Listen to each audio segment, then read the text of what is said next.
Avanzamos en esta ronda de comentarios en la edición de este día martes 17 de mayo de este año 2022. Es el momento de saludar, dar los buenos días a nuestro compañero Manuel Conde. Adelante. Muy buenos días a nuestro coordinador José Luis Mendoza. Yo siempre digo que aquí en este equipo es bueno tener un micrófono para tratar o procurar de tener un espacio, un programa que sea fuera del aire. Ese fuera del aire para que esos comentarios espontáneos y sinceros. Bueno. Te informan de la gerencia que se está grabando.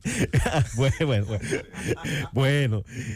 un saludo muy especial a don Álvaro Albelo Hijo, a la dirección de este medio, don Bienvenido Rodríguez Durán, Bienvenido Rodríguez León, Isabel Rodríguez, a este gran equipo de comunicadores, al equipo técnico que hace posible la transmisión de este espacio y al pueblo dominicano por prestar su atención a el programa de mayor influencia de la radio dominicana, el gobierno de la mañana. Señores,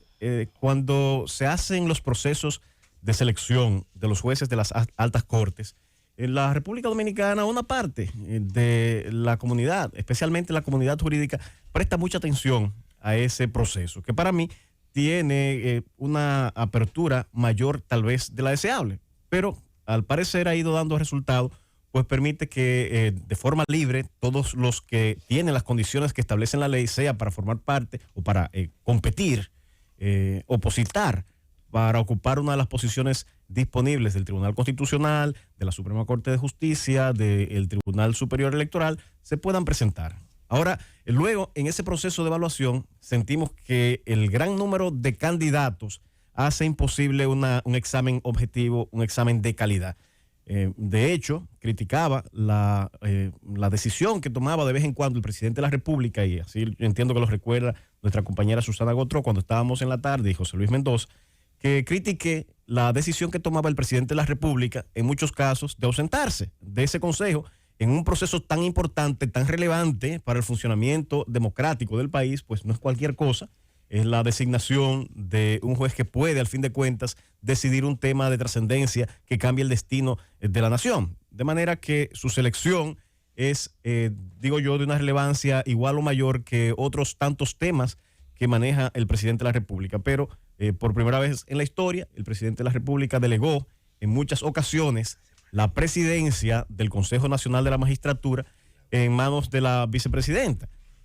La Constitución lo permite en situaciones excepcionales y el presidente se valió de ese bajadero, de ese mecanismo para dejar al frente a la vicepresidenta. Pero el tema aquí no es la composición ni el manejo que tuvo el presidente de la República en su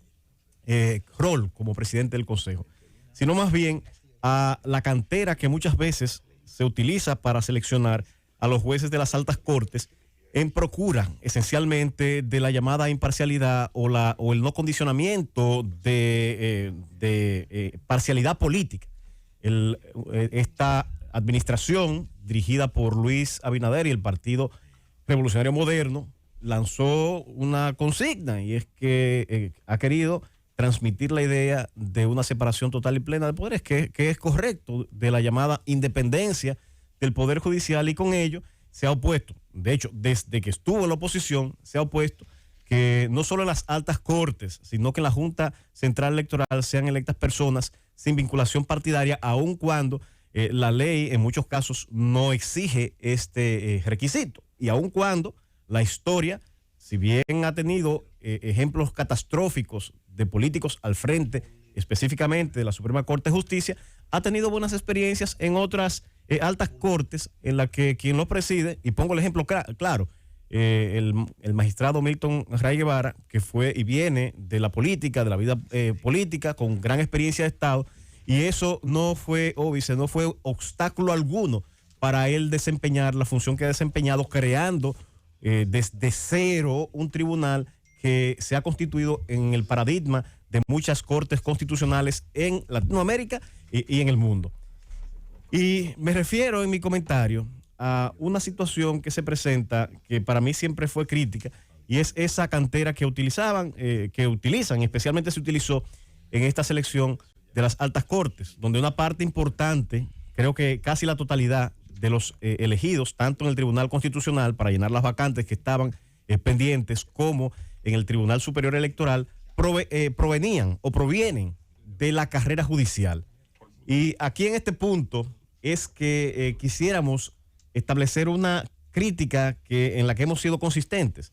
y es el hecho de que esos jueces no son o no eran, a mi juicio, hasta que intervino una decisión del día 12 de mayo del Tribunal Constitucional, no eran del todo, a mi juicio, imparciales, o pudiera cuestionarse su imparcialidad en razón de lo establecido en el artículo 23 de la ley 138-11, que es la ley orgánica del Consejo Nacional de la Magistratura, que en términos textuales, y me voy a permitir leerlo, señala que los candidatos pertenecientes al servicio público,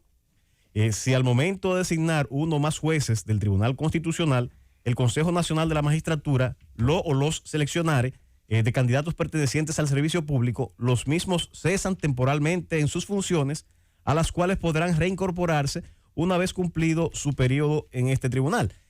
Ese artículo, ¿qué es lo que está diciendo? Que cualquier servidor público, sea este electo o no, sea un funcionario de carrera o no, sea un funcionario de libre remoción, un funcionario de confianza, sea un juez del Poder Judicial, sea un miembro del Ministerio Público, sin importar su naturaleza, ese servidor público tiene, conforme a lo que establece el artículo 23 de la ley, su plaza asegurada. Esta figura, en otras latitudes, es el caso de España, que existe la excedencia. Esto es una persona que ocupa un puesto para el cual tiene que participar en un concurso de oposición, prepararse. Una vez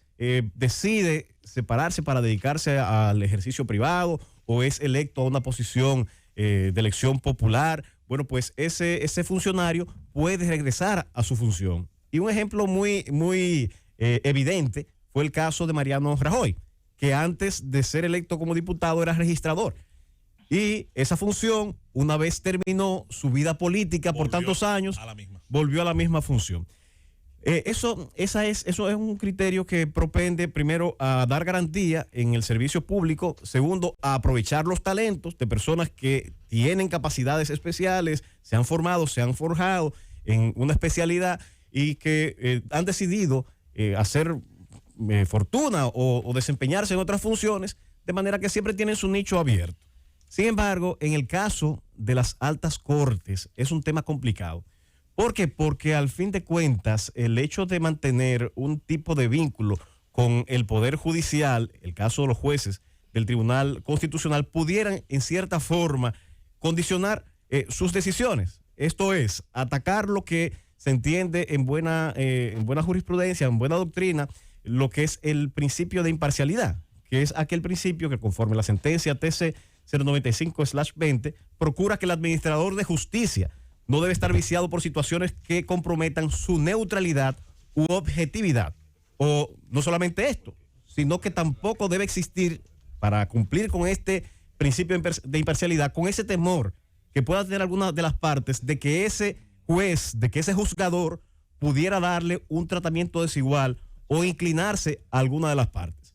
Y si analizamos las funciones que tiene un juez del Tribunal Constitucional, vemos que conoce de varias acciones, pero el grueso de las acciones que conoce son las acciones de revisión de amparo, que no son más que aquellas acciones que se interponen ante tribunales ordinarios por afinidad, cuando hay violación a derechos fundamentales, y que cuando son fallados es atribución del Tribunal Constitucional conocer de las revisiones de esos amparos. Por el otro, están las revisiones de decisiones jurisdiccionales. ¿Qué es esto? Bueno, que cuando todos los casos del país, de todas las materias y jurisdicciones, alguien entiende que ha sido vulnerado ya en última instancia un derecho fundamental o un derecho de índole constitucional, o se está discutiendo un aspecto de índole constitucional, bueno, pues siempre el Tribunal Constitucional tiene la última palabra. También tiene facultad el Tribunal Constitucional de las acciones directas. De esas tres acciones, de las acciones directas de inconstitucionalidad, de esas tres acciones, hay dos que ocupan una buena parte del trabajo de los jueces del Tribunal Constitucional, y que esos jueces que salen de esa cantera del Poder Judicial pudieran verse de alguna manera condicionados o inclinados o parcializados al momento de emitir su fallo, porque su condición en ese Poder Judicial lo que se mantiene suspendida, de manera que se mantiene un grado de vinculación con ese poder. Bueno, pues esta situación ha cesado. el Tribunal Constitucional en ese rol que ha estado cumpliendo de hacer cumplir la Constitución y los derechos fundamentales en todas las decisiones, tanto de la administración pública como de las emanadas de las diferentes cortes del país, bueno, pues ha decidido declarar inconstitucional ese artículo 23, lo que para mí es un paso significativo, porque fíjense, le ha quitado o se han quitado muchos de esos mismos jueces que conforman ese Tribunal Constitucional ese privilegio que tenían, y eso es grandeza. Cuando usted decide, toma una decisión que en cierta forma lo impacta negativamente en pro de la institucionalidad, creo que es una labor loable, pues esos jueces que integran actualmente el Tribunal Constitucional, al desterrar ese artículo 23 de la ley 138-11, ya no van a poder regresar a su carrera, porque conforme a esta disposición, ese artículo ha sido declarado inconstitucional. Y sobre todo, y sobre la base de que pudiera cuestionarse la imparcialidad de los jueces del Tribunal Constitucional por el hecho de mantener un vínculo de parcialidad. Una loa, una felicitación más a don Milton Ray Guevara, a ese Tribunal Constitucional que sigue realzando el valor de las instituciones dominicanas, tomando decisiones por encima de sus intereses y en favor de los intereses del pueblo dominicano. Llévatelo, Cundo.